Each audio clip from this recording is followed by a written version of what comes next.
My sister announced her pregnancy with my husband at my birthday dinner, expecting me to collapse. Instead, I raised a toast. I revealed the results of the fertility test he took last month, and suddenly, everyone knew. The thing about revenge is that it tastes better when served with a smile. That's what I kept telling myself as I sat at the head of the table in LeBlanc, surrounded by the people I thought I could trust most in the world.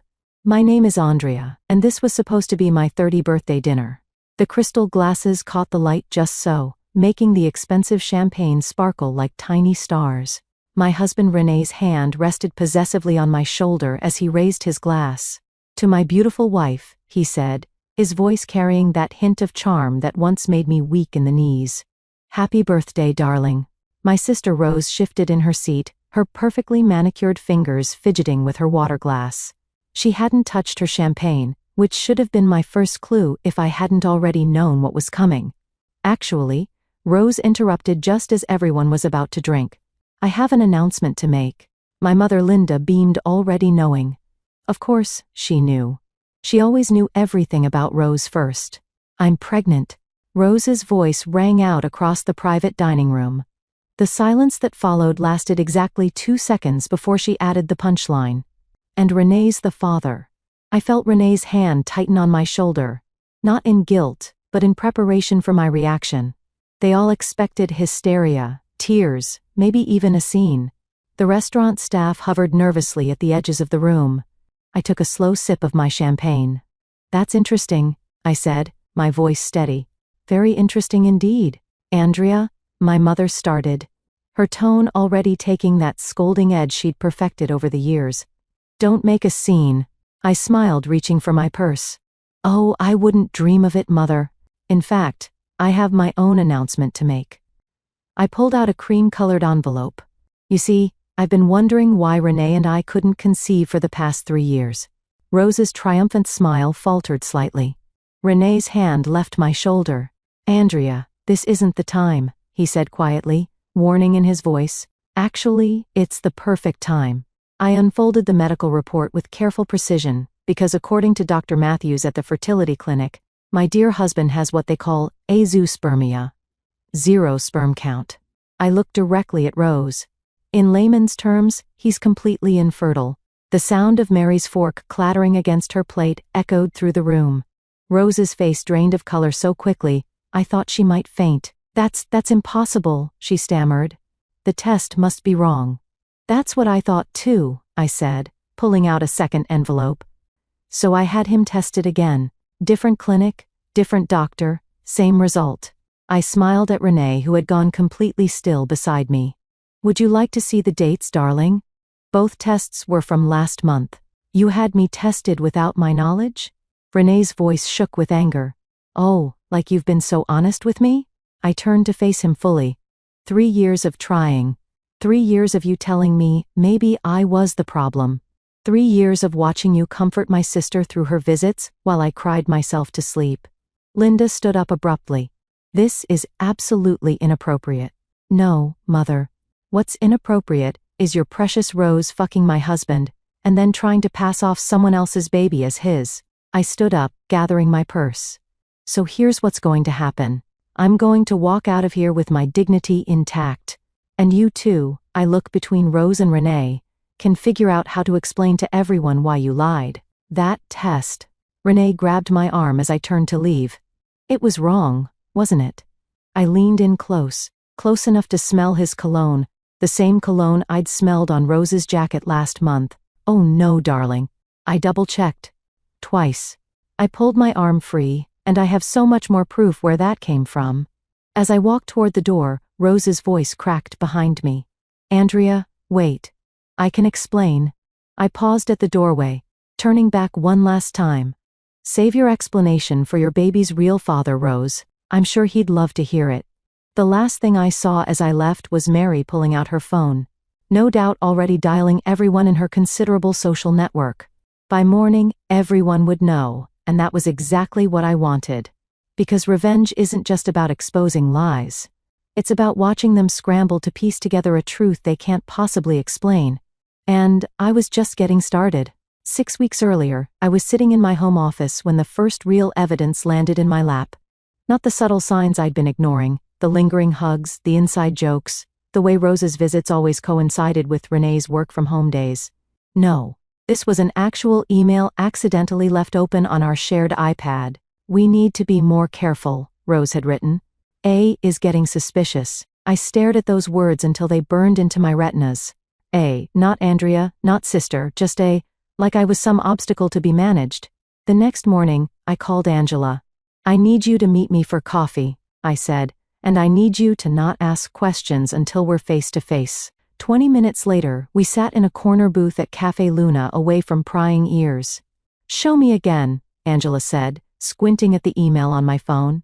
This could mean anything, right? Look at the timestamp. 11:47 p.m. Why is my sister emailing my husband at midnight? Angela's face hardened. "What are you gonna do?" "First, I'm going to visit Dr. Matthews." I stirred my untouched coffee. Remember how Renee insisted on handling all the fertility appointments? How he always came back with vague explanations about keeping trying? You think he was lying about the results? I think I'm done letting other people tell me what's true. Dr. Matthews' office was exactly as I remembered, sterile, professional, with that faint smell of antiseptic that all medical offices share. The receptionist recognized me immediately. "Mrs. Jensen, we haven't seen you in months. I need copies of all our test results," I said. "Everything you have on file for both me and my husband." She hesitated. "Usually, Mr. Jensen handles all the paperwork." "I'm aware. But as his wife and patient, I have a legal right to access our medical records." I smiled, channeling Rose's sweet manipulation tactics. Unless there's some reason I shouldn't see them 15 minutes later, I sat in my car, hands shaking as I read through the files. My results were normal, had always been normal. But Renee's, there were no results, no tests, nothing. He never took them, I told Angela later that day. 3 years of trying, and he never once got tested. "That bastard," Angela whispered. "But why?" "Control," I said simply. As long as we were trying, he had an excuse for everything. My depression, just hormone treatments. My suspicions, baby stress. My isolation, doctor's orders to avoid stress. I pulled out my planner, the one Renee always teased me about keeping instead of using my phone. So I made an appointment, told him it was a romantic dinner, had him drink champagne laced with sleeping pills. Angela's eyes widened. "Andrea, don't worry, perfectly safe dose. Just enough to make him sleep deeply while the clinic ran their tests." That's when I got the first results. And the second test, same method, different clinic. I needed to be sure. I closed my planner, but that's not even the interesting part. Last week, I saw Rose at the same fertility clinic. She was leaving just as I arrived for the second test results. Angela leaned forward. "You think she's actually pregnant?" "Oh, I know she is. She's been avoiding wine at family dinners, making excuses about antibiotics." I pulled out my phone showing Angela a series of photos. "She's also been meeting someone, not Renee." The photo showed Rose outside a cafe, then getting into a car. The driver's face was clear in one shot, a handsome man with dark hair. "His name is Ricky," I said. "Her ex from college. I found him on social media. They've been liking each other's posts for months, so the baby might not be Renee's at all. She's probably using their affair to trap him, make him leave me." I laughed, but there was no humor in it. The irony is, she doesn't know he can't father children. He's been lying to her too. Angela reached across the table, squeezing my hand. "What's your plan?" I pulled out an invitation, cream-colored, elegant. "My birthday dinner. I'm going to let them make their grand announcement. Let them think they've won." My voice was steady, cold, "and then I'm going to destroy everything they thought they knew." "Andrea," Angela said softly, "this isn't just revenge. This is nuclear." I met her eyes. "They didn't just betray me, Angela. They made me doubt my sanity, my worth, my ability to be a mother." I tucked the invitation back into my bag. "I don't just want revenge. I want implications, destruction, accountability. And after?" "After?" I smiled, thinking of the apartment I'd already leased, the lawyer I'd contacted, the evidence I'd gathered. "After, I'm going to build a life so good they'll choke on the ashes of what they lost." The restaurant erupted into chaos after I left. Through the glass doors, I heard Rose's shrill voice. She's lying. She has to be lying. I made it halfway to my car before Mary caught up with me, her heels clicking rapidly on the pavement. Andrea, wait. She grabbed my elbow, her voice low. I always thought something was off about Rose. The way she'd hang around Renee's office parties. Always touching his arm, laughing too loud at his jokes. You knew? I suspected, but I didn't want to see it. Mary glanced back at the restaurant. What are you gonna do now? Now? I'm going home to pack a bag. When I pulled into our driveway, Renee's car was already there. I found him pacing in the kitchen, phone in hand. Where have you been? I've called you 6 times. I walked past him to the bedroom, pulling out the suitcase I'd hidden in the back of my closet weeks ago. Andrea, stop. We need to talk about this. He followed me, hovering in the doorway. That test. There must be some mistake. We can get another opinion. 3 years, I said, not looking at him as I packed. 3 years of watching me blame myself, take medications, go to therapy, all while you were fucking my sister. It wasn't like that. Then what was it like? I finally turned to face him. Explain it to me, Renee. Explain how you could watch me cry every month when my period came, knowing you couldn't get me pregnant even if you wanted to. His phone buzzed. Rose's face flashed on the screen. You should answer that, I said, zipping up my suitcase. Sounds like your girlfriend needs you. Where are you going? Away from you. My phone vibrated as I drove. Rose had sent a series of messages. We need to stick to our story. She's bluffing. Answer me. You're ruining everything. I turned off my phone and drove to Angela's house. She was waiting on her porch with a bottle of wine and 2 glasses. Mary called, she said as I sat down. Apparently, Rose had a complete meltdown after you left. Started screaming about how you've always been jealous of her. I took a long sip of wine. Remember 2 months ago when I said I saw Rose at the fertility clinic? Yeah. I did more than just see her. I pulled out my phone and opened a photo. I followed her inside. The image showed Rose talking to a nurse, her hand resting on her still flat stomach. She was there for a prenatal appointment, I said.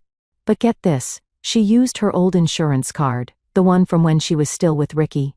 Angela's eyes widened.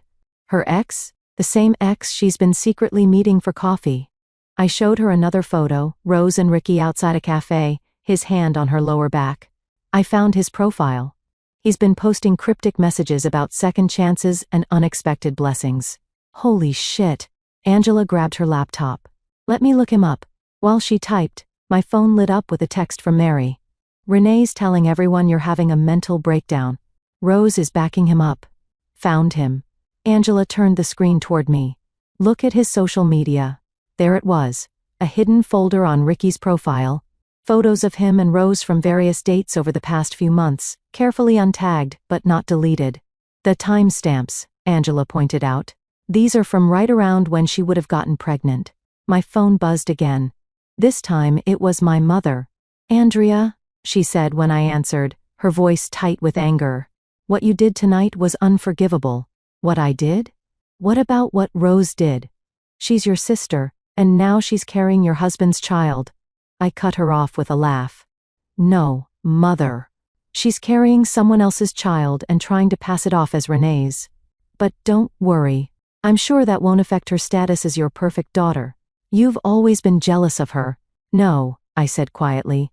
I've always been your scapegoat, but not anymore. I hung up as Angela discovered something else. A comment Ricky had left on one of Rose's photos from a holiday party 4 months ago. Best night of my life. Andrea? Angela said slowly. You need to talk to him. I nodded, already composing an email. Oh, I plan to. But first I need to make a few calls, starting with Renee's company. What are you going to tell them? I smiled, thinking of the financial documents I discovered while searching for evidence of the affair. The truth that their VP of finance has been falsifying reports, and that's just the beginning. Because revenge isn't just about exposing lies. It's about pulling every thread until the whole tapestry unravels.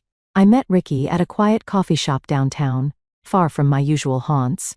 He was already there when I arrived, fidgeting with a paper cup, looking exactly like his photos, handsome in that boy next door way that Rose had always preferred. Thanks for meeting me, I said, sliding into the seat across from him. I'm Andrea, Rose's sister. He wouldn't meet my eyes. Look, I'm not sure what this is about. I think you know exactly what this is about. I placed my phone on the table, screen up, showing a photo of him and Rose outside the fertility clinic. 4 months ago, holiday party at the Grand? Ring any bells? His face paled. She said she was single.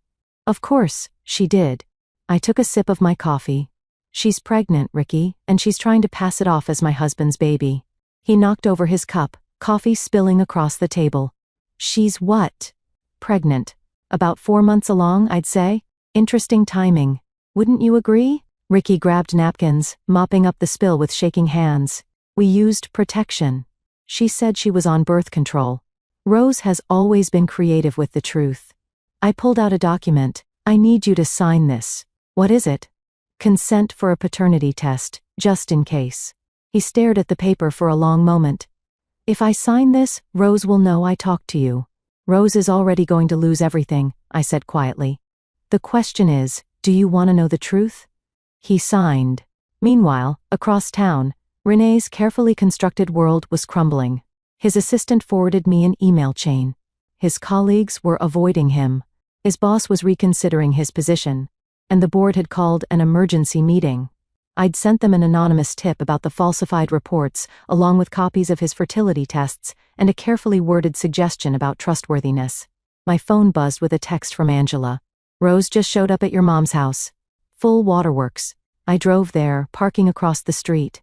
Through the living room window, I could see Rose sobbing on the couch, my mother patting her hand, the perfect victim as always. I walked in without knocking. How dare you? Rose sprang up, mascara streaking her cheeks. You're trying to ruin my life. You ruined your own life, I said calmly. I'm just exposing the truth. Truth? My mother stood up. The truth is, you're trying to hurt your sister because you couldn't keep your husband happy. Really, Mother? That's your take? That I somehow forced Rose to sleep with my husband? You were always so cold, Linda spat. So focused on your career. What did you expect? I laughed. The sound sharp and bitter. I expected my sister not to be a whore. I expected my husband not to be a liar. I expected my mother to have a spine. Get out! Rose screamed. Get out of my house. Your house? I raised an eyebrow. You mean the house Renee bought for Mom using money he embezzled from his company? That house. The color drained from both their faces. What are you talking about? Linda whispered. Oh, you didn't know. Renee's been cooking the books for years, using company money to fund his little projects, including this house. I smiled. The board is meeting right now to discuss it. My phone pinged. An email from the testing facility. Paternity result, match confirmed. Ricky Bowen. Perfect timing, I said, opening the attachment. Would you like to know who really got you pregnant, Rose? She lunged for my phone, but I held it out of reach. Don't worry. Everyone will know soon enough. I'm sure Ricky will be thrilled to hear he's going to be a father. You bitch. Rose swung at me, but I stepped back. You're lying.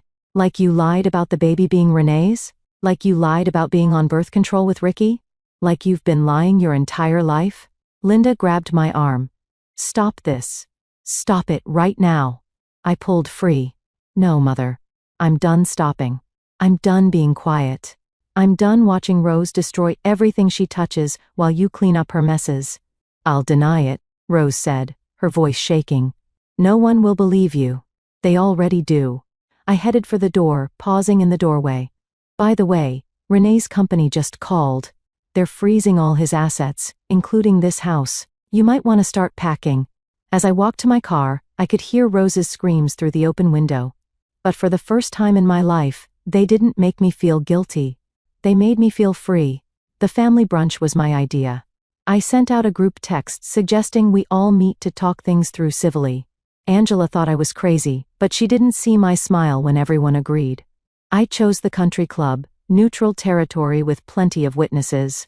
More importantly, it had an excellent audio-visual system for presentations. Rose arrived first wearing a flowing dress that highlighted her small baby bump. She'd clearly been crying, but her chin was lifted in defiance. I'm only here because Mom insisted, she said, sliding into her seat. Of course you are. I smiled watching the others file in. My mother, Mary, Renee, even a few extended family members who'd heard about the drama. Andrea, Renee started, can we talk privately first? Oh, no, darling. Everything I have to say, I'll say in front of everyone. Once everyone was seated, I stood up, smoothing my dress.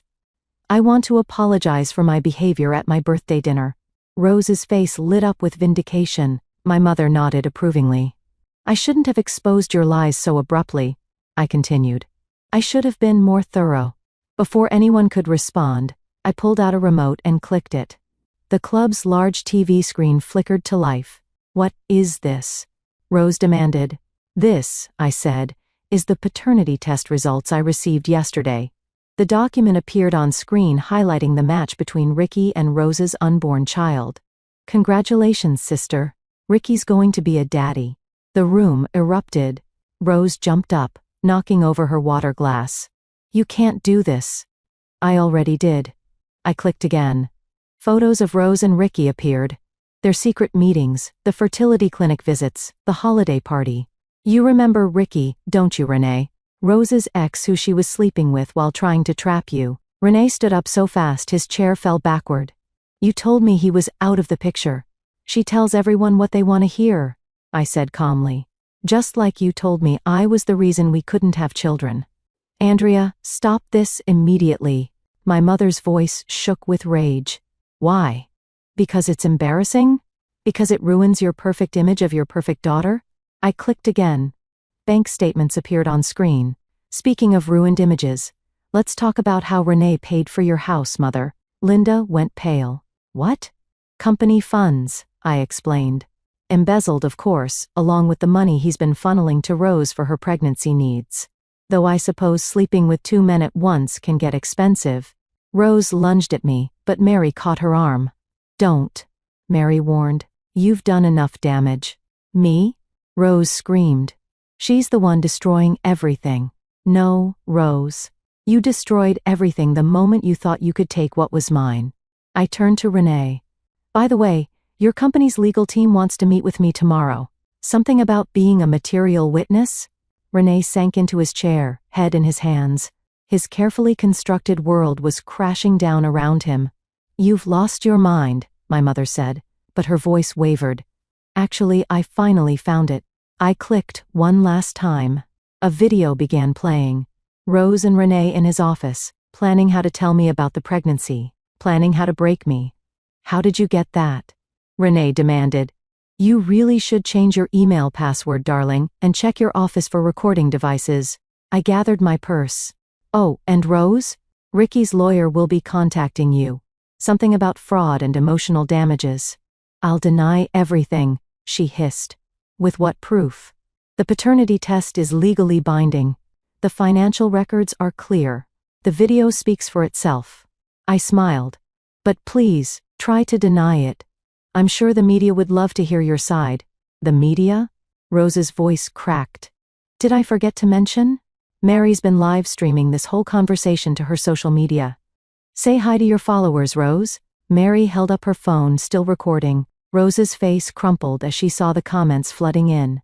You thought you loved center stage, I said softly. How's the spotlight feeling now?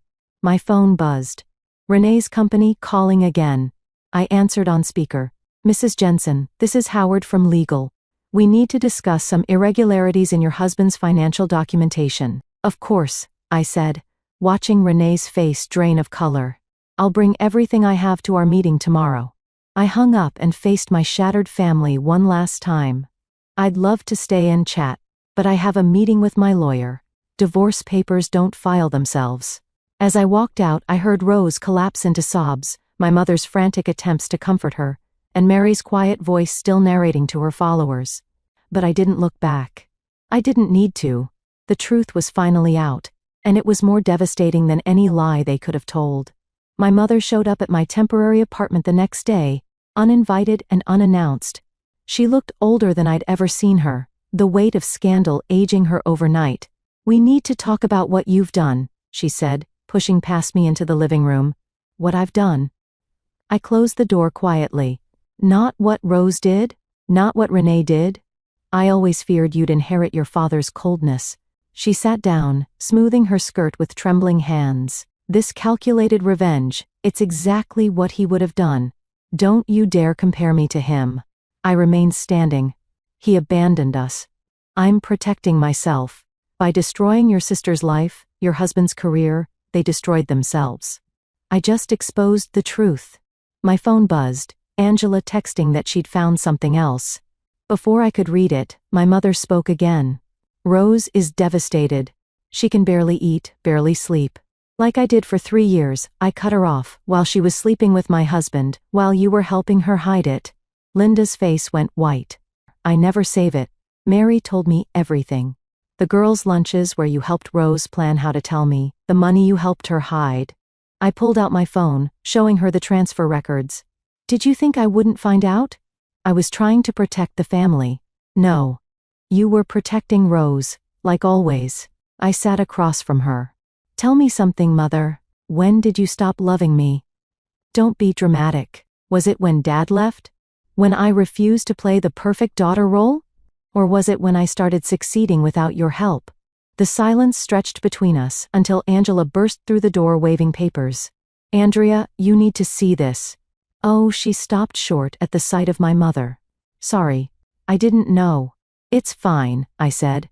What did you find? Angela glanced at Linda before continuing. Renee took out a loan in your name. $50,000 transferred to Rose's account 3 months ago. My mother's sharp intake of breath confirmed what I'd suspected. You knew about this too, didn't you? Rose needed help, Linda whispered. The fertility treatments, the prenatal care, the fertility treatments she didn't need because she was already pregnant by someone else. I laughed bitterly. Or the prenatal care she charged to Ricky's insurance? Angela handed me the loan documents. There's more. The bank is investigating fraud. They froze in all joint accounts. Good. I turned to my mother. You should probably warn Rose. Her credit cards might stop working soon. Linda stood up, swaying slightly. You're going to regret this vindictiveness. No, Mother. I regret the years I spent trying to please you. I regret believing Rose could change. I regret trusting Renee. I opened the door, but this I'll never regret. After she left, Angela poured us both a glass of wine. You okay? I stared at the loan documents, feeling the weight of years of deception. No. But I will be. My phone rang. Rylan, my lawyer. Andrea, we need to meet now. An hour later, I sat in his office listening as he laid out the extent of Renee's financial fraud. It's worse than we thought, Rylan said, spreading documents across his desk. He's been embezzling for years, using company funds for personal expenses, falsifying reports, and the loan he took out in my name. We can prove fraud. Your signature was forged. He leaned back. The company wants to press charges. They're asking for your cooperation. I thought about Renee's smug face every time he dismissed my concerns, about Rose's triumphant smile at my birthday dinner, about my mother's constant defense of their betrayal. What do you need from me? Everything. Emails, texts, financial records. Rylan smiled grimly. They want to make an example of him. Good. I pulled out a USB drive because I have everything. That night, alone in my apartment, I finally broke down. Not over losing Renee. That pain had dulled to nothing more than wounded pride. Not over Rose's betrayal. I'd always known she was capable of it. No. I cried for the years I'd wasted trying to be the perfect daughter, wife, sister, for the family I thought I had, for the life I'd built on lies. My phone lit up with a text from Angela. Turn on the news. There it was. Renee's company announcing an internal investigation into financial fraud. Rose's social media accounts going dark after a flood of negative comments. My mother's country club membership being reviewed due to recent events. The carefully constructed facade was crumbling, and beneath it lay the ugly truth. They had all chosen their roles in this drama. Now they had to face the consequences of their performance. The security alarm woke me at 3 a.m. I was already reaching for my phone when I heard glass breaking downstairs. Andrea, Renee's voice slurred in angry. I know you're here. I pressed the emergency button on my phone, the one Rylan had insisted I install after filing the restraining order. Then, I called Angela. He's here, I whispered. Renee broke in. Police are on their way, she said. Don't engage. Stay in your room. But Renee was already stumbling up the stairs, his footsteps heavy and uneven. You ruined everything, he shouted. My job, my reputation, your ability to steal money? I called back, grabbing the baseball bat I'd started keeping by my bed. Your chance to play happy families with my sister? He appeared in my doorway, disheveled and reeking of alcohol. You think you're so smart, he sneered. But you're just a cold, bitter woman who couldn't keep her husband happy, and you're just a pathetic thief who couldn't keep it in his pants. I held the bat ready.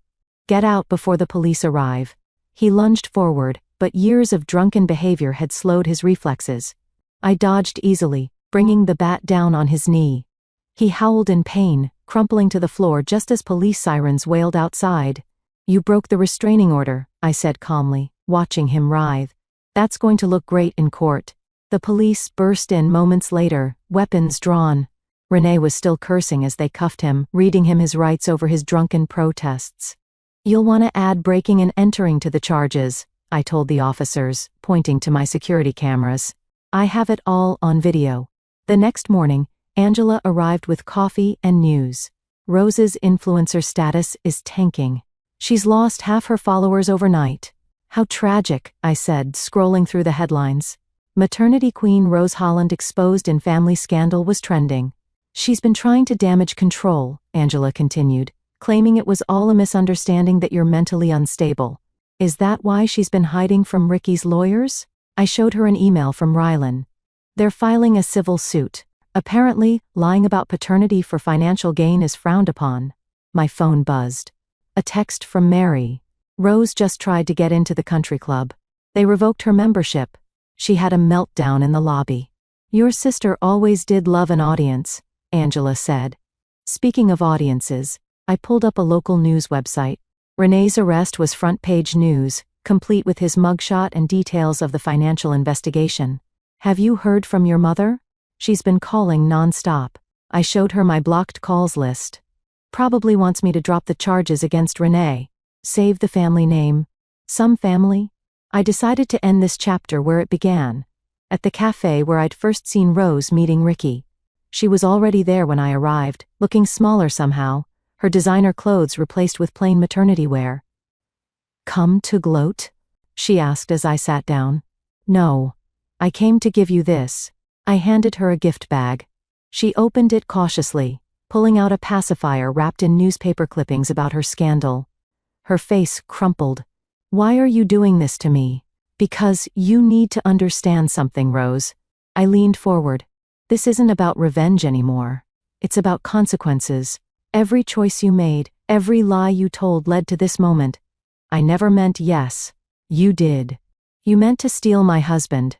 You meant to pass off another man's child as his. You meant to destroy my life. I stood up. But here's the thing about destruction, Rose. Sometimes it rebounds.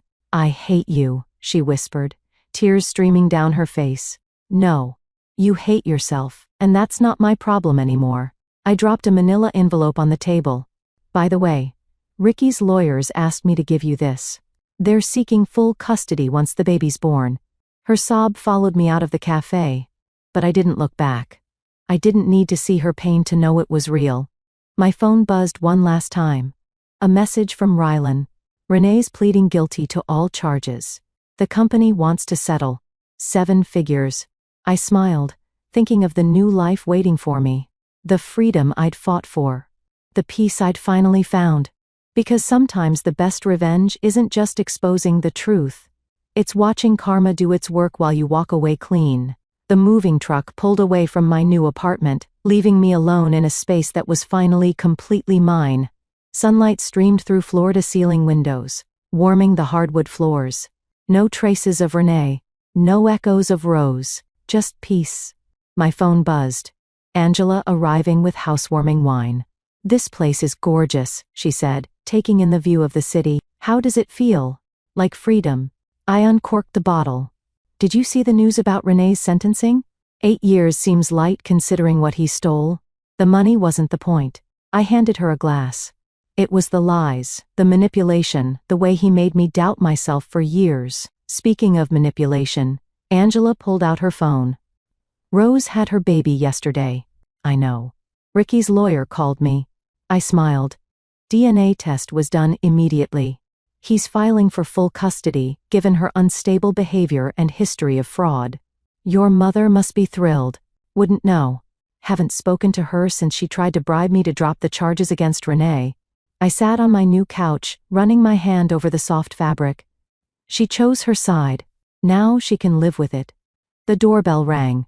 Mary, carrying a plant in a thick envelope. Thought you might want to see this, she said, handing me the envelope. Renee's sister sent it. She found these while cleaning out his office. Inside were photos. Me and Renee in happier times, family gatherings, holidays. At the bottom was a letter from Rose to Renee dated 3 years ago. She's too focused on her career, too cold. You deserve better. We deserve better. They were planning this for years, I said quietly. And now they have nothing, Mary replied. Renee's in prison. Rose lost her baby to Ricky. Your mother's house is being seized as part of the settlement. Karma's quite the architect, Angela mused. My phone lit up with a text from Rylan. Settlement check cleared. You're officially a very wealthy woman. What will you do with it? Mary asked. Already done. I showed them my laptop screen, a confirmation email for a major donation to a fertility support organization. They help women who've been manipulated or abused during fertility struggles. Taking something ugly and making it beautiful, Angela said softly. That's the thing about revenge, I replied. It's not about destroying others. It's about rebuilding yourself. The doorbell rang again. This time, it was a delivery. A large package from the fertility clinic where I'd first discovered Renee's lies. Inside was a letter. Dear Miss Jensen, we were moved by your story and your donation. We'd like to offer you our services free of charge whenever you're ready to start your own family on your own terms. Are you going to? Angela asked. Maybe. But not because I need a baby to be complete, not because society expects it, only if and when I choose. I walked to the windows watching the sunset paint the city gold. Behind me, Angela and Mary chatted about dinner plans, their voices warm and genuine. Real friendship, not the fake support my family had offered. My phone buzzed one last time. Rose calling from an unknown number. I declined the call and blocked it. You know what I learned from all this? I said, turning back to my friends. They expected me to collapse, to break down, to need their version of love so badly I'd forgive anything. But you didn't, Angela said. No. Instead, I built myself a balcony to watch them fall. I raised my glass. To karma. To karma, they echoed. Later that night, alone in my new home, I found one last photo at the bottom of the envelope. Me as a child smiling fearlessly at the camera. Before Rose's manipulation, before Renee's lies, before my mother's conditional love, I pinned it to my mirror. A reminder not of what I'd lost, but of what I'd found. My strength, my worth, my voice. Because sometimes the best revenge isn't just watching your enemies fall. It's rising so far above them that they become nothing more than a cautionary tale in your success story. I took one last look at the city lights before closing my curtains. Tomorrow would bring new challenges, new opportunities, new chapters. But tonight, in this space I'd carved out of their destruction, I was finally completely at peace. Not because they'd lost everything, but because I'd found myself.